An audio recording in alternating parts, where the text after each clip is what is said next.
감사합니다. 우리 청담교회는 은혜가 샘솟는 교회, 부흥이 시작되는 교회입니다. 우리 하나님의 위로와 평강이 여러분과 또 여러분의 가정에 함께 하시기 바랍니다. 아주 유명한 아재 개그가 있습니다. 이 산이 아닌가벼. 다들 아는 말씀이라 소개해드리기가 참 민망한데 중요한 내용이라 한번 말씀을 드리겠습니다. 나폴레옹이 100만 대군을 이끌고 알프스 산을 넘어가게 됩니다. 병사들을 향하여 저 산을 점령하라 지시를 내립니다. 병사들이 추위와 눈보라 뚫고 험준한 그 산을 점령하게 되지요. 나폴레옹이 오더니 깜짝 놀라 말을 합니다. 이 산이 아닌가벼. 그러면서 또 이야기하죠. 저 산을 점령하라. 그 말을 들은 병사들이 지쳐서 50만 명이 죽었답니다. 남은 50만 명이 이제 또 그 산을 점령하러 올라가게 됩니다. 기껏 올라갔더니 하는 말이 이 산이 아닌가벼. 저 산이 맞는가벼. 그렇게 말을 했다지요. 그러자 기가 막혀서 남은 50만 명도 다 죽었다고 합니다. 우스갯소리처럼 들리지만 지금도 왜 이야기가 여전히 회자되고 있을까요? 단순한 우스갯소리로 가볍게 넘길 수만은 없기 때문이겠습니다. 여러분 만약 정말 만약 임종의 자리에서 이런 말 들으면 어떻겠습니까? 이 사람 정말 열심히 살았습니다. 누구보다 최선을 다했고 모든 사람이 보기에 정말 열심히 살았다. 그리 생각하는데 마지막 눈을 감는 그 자리에서 내가 좀 잘못 산 것 같다. 이렇게 사는 게 아닌데 너희들은 나처럼 살지 마라. 이런 말을 남긴다면 듣는 사람들의 마음이 어떻겠습니까? 그리고 그 말을 남기는 분의 마음은 또 어떨까요? 열심히 사는 것 중요합니다. 그러나 가끔씩은 우리가 멈춰서서 내가 가고 있는 이 길, 내가 살아가고 있는 이 방식 과연 옳은 것인가 한 번씩은 점검해야 합니다. 내가 걷고 있는 이 길이 제대로 된 길인가, 바른 길이가, 정말 후회가 없는 길인가 이렇게 한번 확인해 보라는 거지요. 특히 우리가 이제 심판자이신 하나님 앞에 서게 될 텐데 그날에 우리에게 부끄러움이 없을 것인가? 하나님께서 우리 인생 평가하시면서 수고했다, 신실한 종아, 과연 그런 말을 들을 수 있을까? 한번 확인해 보라는 거지요. 지금 당장 눈앞에 펼쳐져 있는 이 삶, 이것이 전부는 아닙니다. 우리에게는 마지막 종착점이 있습니다. 영원한 하나님 나라 바라보면서 우리는 인생을 점검하는 것, 그것이 바로 참된 지혜라는 거지요. 어느덧 한 해가 다 마무리되어 가고 있습니다. 한 해 시작한 것이 엊그제 같은데 벌써 11월 끝자락에 우리가 서 있지요. 이번 주가 지나면 12월이 시작이 됩니다. 그러면 올 한 해도 이제 한 달밖에 남지 않게 됩니다. 그런데 교회력으로 보면 오늘이 마지막 주일입니다. 왜냐하면 12월 첫째 주부터 교회력의 출발인 대림절이 시작되기 때문이지요. 한 해를 잘 마무리하셔야 새로운 한 해를 잘 맞이할 수 있을 겁니다. 하나님의 위대한 종 모세가 지은 유일한 시편이 있습니다. 모세의 시, 이렇게 기록된 것이 시편 90편이지요. 시편 90편은 모세의 인생론이 담겨져 있습니다. 모세는 파란만장한 삶을 살았습니다. 40세까지는 애굽의 왕자로서 화려한 궁정에서 모든 것을 누리며 삽니다. 그리고 그 다음 40년은 메마른 광야에서 모든 것을 잃어버리고 가장 낮고 천하고 비천한 존재로 살아가게 되지요.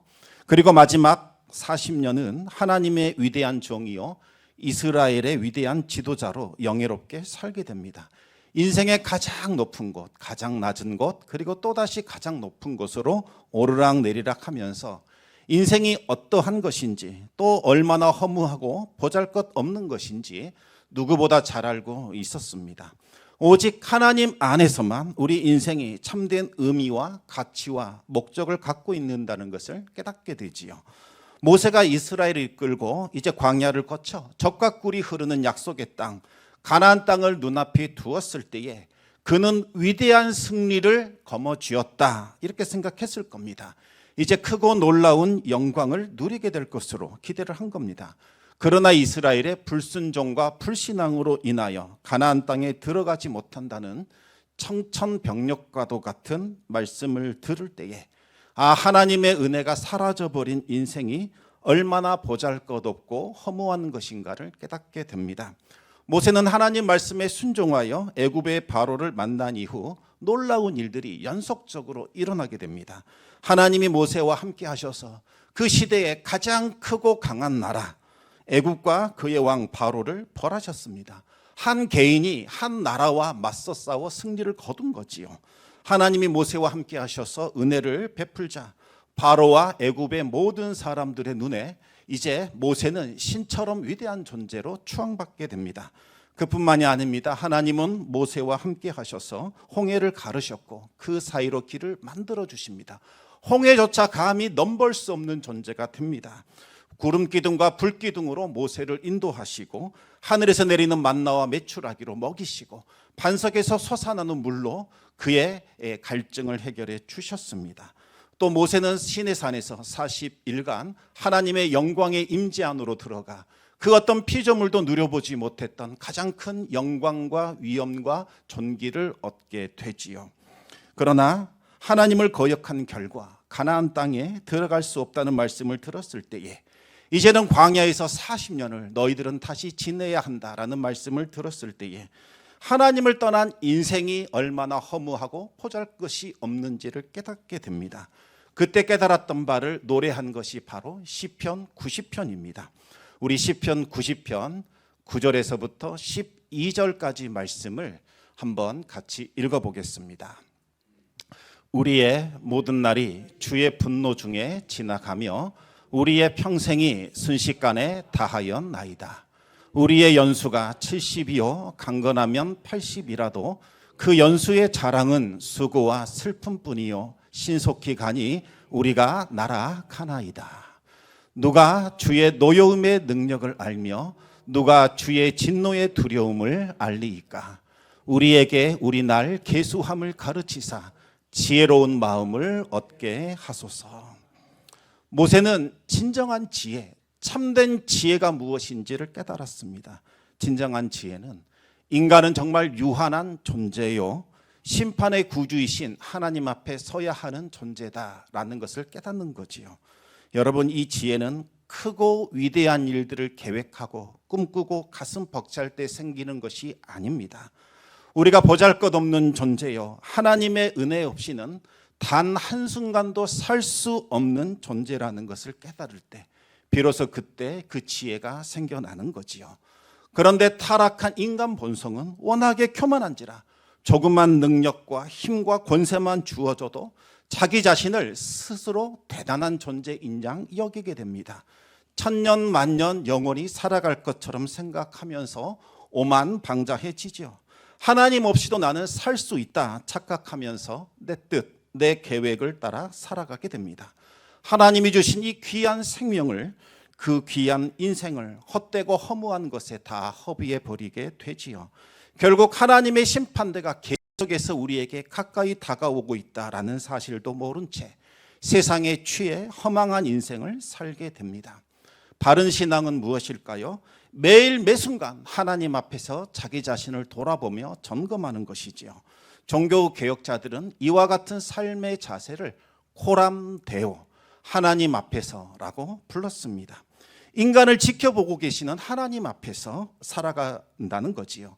날마다 우리를 지켜보시는 심판주이신 하나님을 의식하면서 살아가는 것, 그것이 바로 코람데오, 바른 신앙인의 모습이라는 겁니다. 그러면 코람데오의 반대말이 무엇일까요? 코람 호니스부스입니다. 사람들 앞에서라는 뜻입니다. 하나님을 의식하지 않으면 우리는 그 순간부터 다른 사람들을 자꾸 의식하게 됩니다. 다른 사람이 나를 뭐라고 생각할까? 나에 대해서 어떻게 말할까? 자꾸 사람들 의식하게 된다는 거지요. 심지어 예배드리러 나오는 그 자리에서도 하나님이 아닌 다른 사람을 자꾸 의식하게 됩니다. 사람을 의식하게 되면 다른 사람과 나를 끊임없이 비교하게 되고 온갖 시기, 질투, 미움, 다툼에 시달리게 되는 겁니다. 하나님을 바라보고 하나님을 의식하려면 바른 신앙, 바른 믿음을 가져야 합니다. 바른 신앙이 어디서 시작될까요? 바로 하나님의 말씀, 그분의 말씀을 듣는 데서부터 시작이 되는 겁니다. 하나님의 말씀을 들어야 바른 신앙이 시작된다는 겁니다. 말씀 없이 신앙생활 하겠다, 이것은 신앙생활이 아닙니다. 내 마음대로 내 뜻대로 믿어보겠다라는 거지요. 그것은 나를 위한 종교 생활에 불과하지 하나님을 기쁘시게 하는 바른 신앙이라 할 수 없습니다. 바울은 너희들이 바른 신앙, 바른 믿음 갖기를 원하느냐? 그러면 반드시 하나님의 말씀을 들어야 한다, 그렇게 우리에게 권면했습니다. 로마서 10장 17절 말씀을 우리 같이 읽어보겠습니다. 그러므로 믿음은 들음에서 나며 들음은 그리스도의 말씀으로 말미암았느니라. 여러분, 바른 믿음이 뭘까요? 가슴이 막 뜨거워지는 것, 뭔가 열광적인 체험하는 것, 그거 말하는 걸까요? 미래에 일어날 일들을 어느 날부터 자꾸 예측이 된다거나 그것을 알게 되는 것, 어떠한 신비한 느낌을 갖게 되는 것, 그것을 말하는 걸까요? 그렇지 않지요. 하나님의 말씀을 깨닫고 그 말씀에 순종하며 살아가는 것, 이것이 바른 믿음, 바른 신앙입니다. 신앙은 결국 하나님이 들려주시는 말씀에 대한 우리의 반응, 바로 이것이지요. 하나님의 말씀을 들을 때에 우리의 신앙이 시작이 됩니다. 하나님의 말씀을 듣지 않으면 내 마음대로, 내 뜻대로, 내가 해왔던 대로, 내 고집대로 행동하게 됩니다. 그러면서 나는 신앙생활 잘하고 있다, 나처럼 신앙생활 하라, 이렇게 주장을 하게 된다는 겁니다. 그런데 그것은 신앙이 아닌 겁니다. 하나님의 말씀 앞에서 내 자신을 쳐서 복종시키는 것, 말씀에 순종하며 살아가는 것, 그것이 바로 신앙입니다. 따라서 바른 신앙, 바른 믿음을 갖고 싶다면 가장 먼저 하나님의 말씀을 듣는 그 듣는 마음을 가지셔야 합니다. 이것을 잘했던 인물이 바로 이 사무엘 선지자입니다. 사무엘이 처음부터 하나님 말씀 들었던 것은 아닙니다. 사무엘도 하나님의 말씀 듣는 법을 알지 못했습니다. 그래서 처음에는 사무엘도 하나님의 음성을 들을 수 없었습니다. 하나님께서 수차례 사무엘을 부르셨지만 사무엘은 제대로 응답하지 못했습니다. 제사장 엘리가 하나님이 사무엘을 부르고 있다는 것을 알고서 어떻게 해야 그분의 말씀을 들을 수 있는지 알려주게 됩니다. 그것은 하나님이 말씀하실 때에 주여 말씀하여 주시옵소서, 주의 종이 듣겠나이다, 응답하는 거지요. 사무엘이 제사장의 가르침을 따라 순종했을 때에 마침내 하나님의 음성이 들려오게 됩니다. 하나님의 음성은 말씀을 간절한 마음으로 사모하는 자, 그것을 받으려고 하는 자, 그들에게 주어지는 겁니다. 하나님, 제가 주의 말씀 경청하겠습니다. 말씀하여 주십시오. 듣고 순종하겠습니다. 하나님의 말씀을 들을 자세를 갖추어야 합니다. 사무엘이 온 마음을 다하여 하나님께 집중했을 때에, 하나님의 말씀에 귀를 기울였을 때에 하나님께서 그에게 말씀하셨습니다. 최선을 다하여 하나님의 말씀을 들어드리려고 했습니다. 어떻게 되었을까요? 하나님은 밤새도록 사무엘에게 말씀하셨습니다. 지금까지 이 어린 사무엘처럼 하나님의 말씀을 들어주는 사람, 하나님의 말씀에 관심 가져주는 사람, 하나님이 하시는 말씀에 귀를 기울여 경청하는 사람들이 없었던 겁니다. 그래서 하나님의 말씀이 들리지 않았던 거지요. 사무엘은 그 하나님의 말씀을 들으면서 하나님의 마음이 어떤지, 하나님의 상하고 아픈 마음이 어떤 것인지를 깨닫게 됩니다. 패역한 이스라엘 백성 때문에 하나님의 마음이 찢어지고 있었고 하나님의 눈에서 눈물이 흘러내리고 있었습니다. 비록 사무엘은 어린 아이였지만 하나님의 말씀을 들어주고 경청해 줌으로써 하나님의 마음을 위로했고 하나님을 시원케 해드리는 자가 되었다는 겁니다. 여러분, 하나님의 말씀은 말씀을 드리려고 하는 사람, 그 사람에게 들려지는 겁니다. 그리고 말씀에 순종하는 사람, 그 사람을 기뻐하시고 은혜와 풍성한 복을 내려 주십니다. 하나님께서 솔로몬을 기뻐하셨던 이유가 바로 그가 하나님께 지혜와 지식을 구했기 때문입니다. 솔로몬이 구했던 지혜와 지식이 무엇이었을까요? 다름 아닌 듣는 마음이었던 겁니다. 우리 역대하 1장 10절 말씀을 같이 읽어보겠습니다. 주는 이제 내게 지혜와 지식을 주사 이 백성 앞에서 출입하게 하옵소서. 이렇게 많은 주의 백성을 누가 능히 재판하리이까 하니. 그런데 이 역대기는 분명히 솔로몬이 지혜와 지식을 구했다 이렇게 말하는데, 열왕기를 보시면 지혜와 지식을 듣는 마음으로 해석하고 있습니다. 똑같은 말씀을 열왕기상 3장 9절 말씀으로 읽어보겠습니다. 누가 주의 이 많은 백성을 재판할 수 있사오리이까 듣는 마음을 종에게 주사 주의 백성을 재판하여 선악을 분별하게 하옵소서. 솔로몬이 구했던 지혜와 지식은 다름 아닌 하나님의 말씀을 듣고 분별하여 깨달을 수 있는 바로 이 듣는 마음이었던 거지요. 솔로몬이 가진 지혜와 지식이 바로 하나님의 말씀을 들을 수 있는 마음이었다라는 것을 보여주는 사례가 하나 있습니다. 바로 솔로몬의 재판입니다. 두 명의 창녀가 함께 살았는데 같은 시기에 아들을 낳게 됩니다. 그런데 어느 날 잠을 자다가 한 여인이 자신의 아이를 그만 깔아뭉개서 질식사하게 됩니다. 깜짝 놀라 깨어난 이 여인이 자신의 아들을 살아있는 아들과 바꿔치기를 하게 됩니다. 다음 날 아침에 깨어난 아이의 엄마는 아기가 죽은 것을 보고 깜짝 놀라지요. 그런데 아무리 살펴봐도 자기 아이가 아닙니다. 그래서 자신의 아이를 봤더니 그 여인이 품고 있었던 거지요. 두 사람은 서로 살아있는 이 아이가 자신의 아이다 주장하면서 싸우게 됩니다. 두 사람은 결국 솔로몬을 찾아가게 되고 이 아이가 바로 누구의 아이인지 알려달라고 이야기를 하게 됩니다. 지금은 DNA 검사하면 되는데 당시 기술로는 불가능하지요. 솔로몬이 아이를 반으로 갈라서 두 사람에게 나눠주라라는 재판을 내리게 됩니다.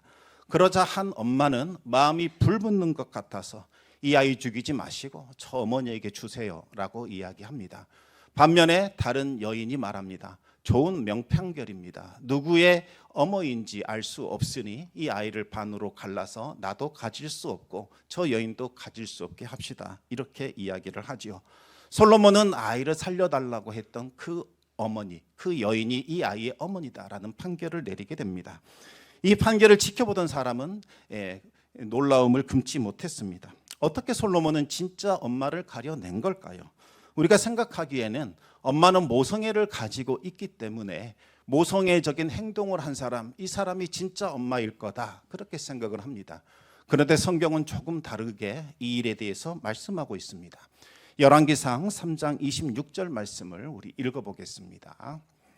그 산 아들의 어머니 되는 여자가 그 아들을 위하여 마음이 불붙는 것 같아서 왕께 아뢰어 청하건대 내 주여 산 아이를 그에게 주시고 아무쪼록 죽이지 마옵소서 하되 다른 여자는 말하기를 내 것도 되게 말고 네 것도 되게 말고 나누게 하라 하는지라. 여기서 그 여인의 마음이 불붙는 것 같다 이렇게 나옵니다.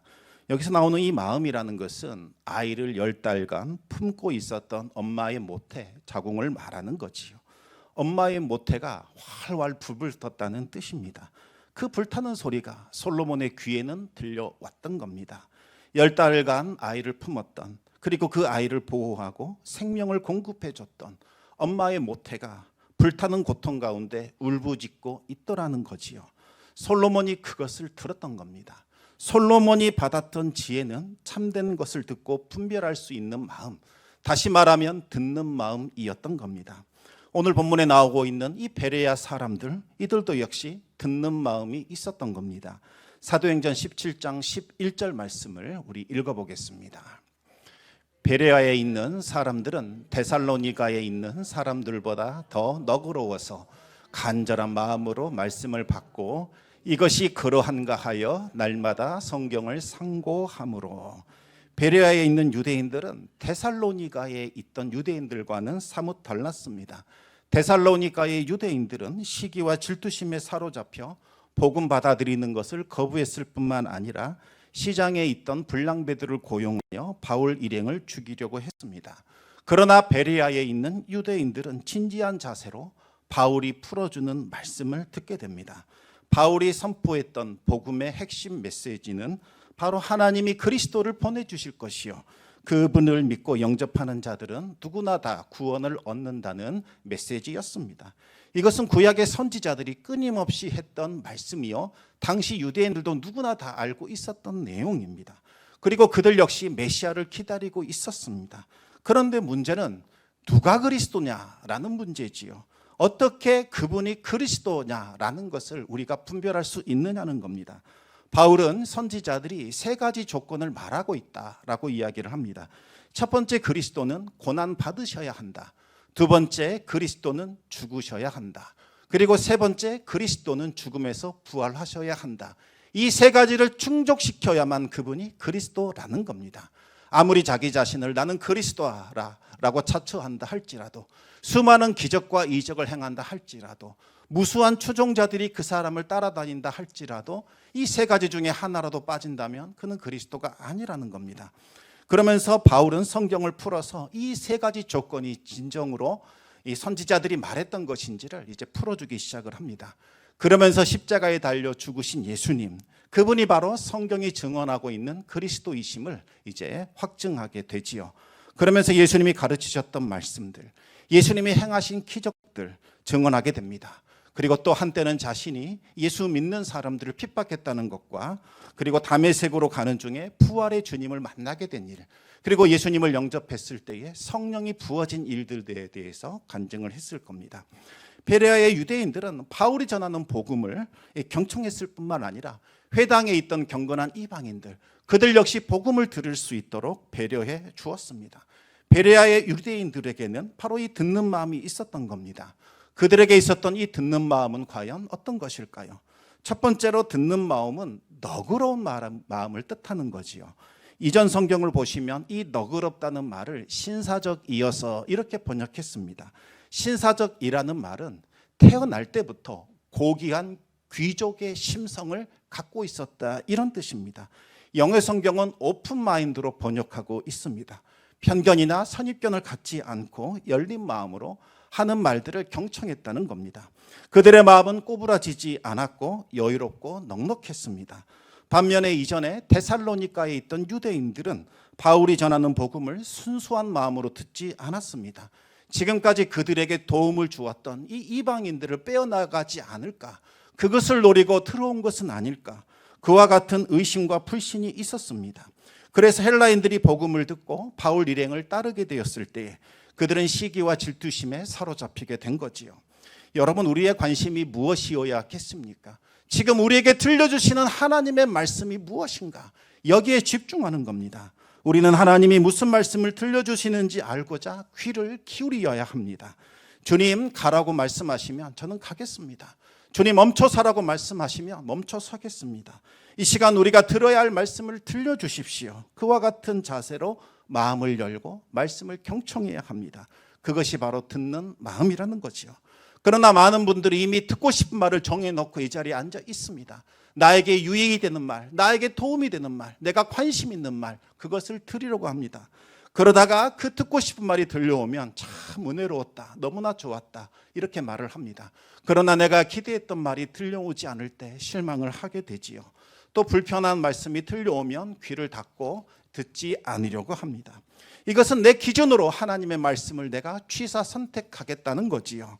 이와 같은 심령에는 말씀의 씨앗이 떨어진다 한들 뿌리 내릴 수 없습니다. 하나님의 은혜가 임할 수 없다는 거지요. 하나님의 말씀을 들을 때에는 반드시 열린 마음, 기꺼이 순종하려는 마음을 가지셔야 합니다. 예수님은 30배, 60배, 100배의 결실이 맺히는 옥토와 같은 마음밭도 있고 아무 결실이 없는 길가나 돌밭이나 가시밭과 같은 마음도 있다 말씀하셨습니다. 말씀이 결실하게 되려면 말씀의 씨앗도 중요하지만 말씀을 듣는 사람들의 마음의 상태와 자세가 더 중요하다는 거지요.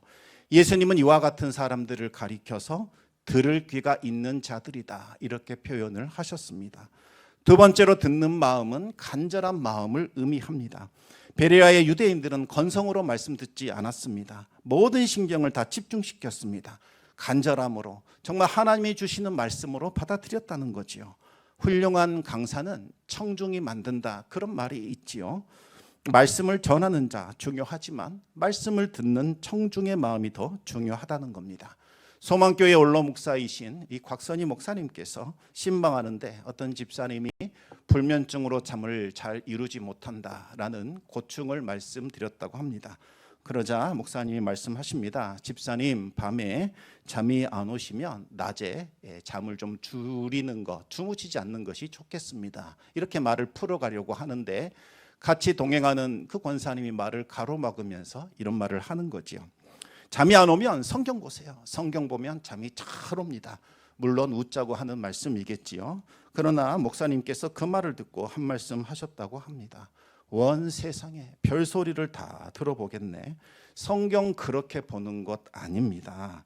잠옷 바람으로 보지 마시고 배 깔고 누워 보지 마세요. 기도하면서 정성껏 보시기 바랍니다. 자세 갖추고 성경 보셔야 합니다. 가장 바른 자세로 읽어야 합니다. 성경 읽는 그 시간은 가장 귀하고 복되고 중요한 시간이기 때문입니다. 그 말을 듣고 있는데 예전에 절에 다니다가 교회에 등록하신 분과 나누었던 대화가 생각이 났습니다. 그분은 불경을 읽을 때 아무렇게나 읽지 않았다고 합니다. 목욕 재개 다 하고 무릎 꿇고 경건한 자세로 읽었다고 하지요. 하물며 성도는 더욱더 간절한 마음으로 진지한 자세로 말씀 읽어야 하지 않겠습니까? 우리는 살아계신 하나님의 말씀을 듣고 있는 겁니다. 만왕의 왕, 만주의 주가 되시는 하나님께서 지금 우리에게 말씀하고 있습니다. 이 말씀은 우리의 삶을 성두리째 변화시킬 수 있고 우리를 구원할 수 있고 온 세상을 창조할 수 있는 그 권능의 말씀입니다.